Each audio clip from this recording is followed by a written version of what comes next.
Hey guys, and welcome back to the channel. Today, I want to go over some more things that don't make sense in Call of Duty Zombies. I've already made a video like this, so this is just going to be like a part 2. If you want to check out part 1, then I'll have the link in the description below. Anyways, let's get right into the video. Alright, the first thing that doesn't make sense at all happens whenever you're downed by a zombie, which seems fine until they start running away from you. Realistically, don't you think zombies would gather around you and finish you off? Instead, they just run away from you.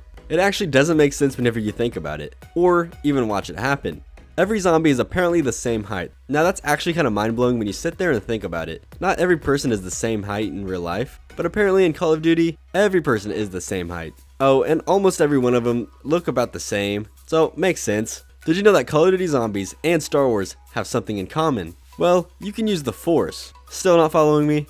When you rebuild barriers, the planks are magically being lifted and placed onto the windows. So the only thing that I can compare that to is using the Force. You never see the players manually rebuilding them, or even a hand reaching out to place a plank. All you can see is a plank floating through the air and you placing it in its previous spot. Bet you didn't know that. In the map Revelations, if you enter the Dryzen area and jump off the map, it'll teleport you back. Doesn't make much sense when you're jumping into what looks like an endless void. It's just hard for me to understand the reasoning behind this. I feel like you'd pretty much be dead if you were to jump out of the map, especially into the Revelations pit. But hey, okay, this one isn't as crazy to think about. How are you able to hold on to so many items and weapons? Carrying 2 guns is normal and totally possible. However, you start to carry things like guns, along with explosives, parts, a shield, and other items. That's whenever I think it becomes too much. And where do you put these items? They'll just disappear once you pick them up. It's not like you're running around with a backpack. I don't know, but I guess you could make a fair argument for this one.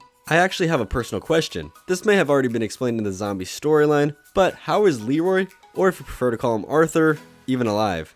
I mean, we find him locked up in a cell with a bottle of booze. I don't know how long he's been down there, but surely he should be dead by now. Leroy would still have to eat, which there appears to be no food, and he's a pretty large guy, so he'd have to consume a lot of food. So I'm just having a hard time figuring out how he's still alive. It doesn't make sense to me. You know what else doesn't make sense? The fact that you could bleed out and die, but spawn back in, completely fine the very next round. Whenever you're playing with other people, of course.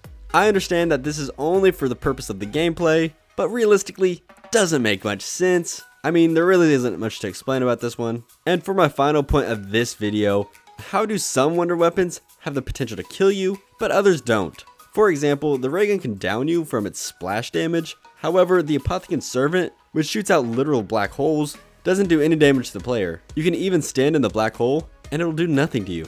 I mean, come on now, I don't know how you can explain that. There's just no explanation, and that's why it doesn't make sense. Well, that's going to do it for this video. I really hope you guys enjoyed it and found it interesting. Again, I made another video, which is technically part 1 because this is going to be part 2. So go check that out if you're interested. And if you guys enjoyed this video, then consider subscribing. I'd appreciate it. Anyways, I'll see you guys in the next one. Peace.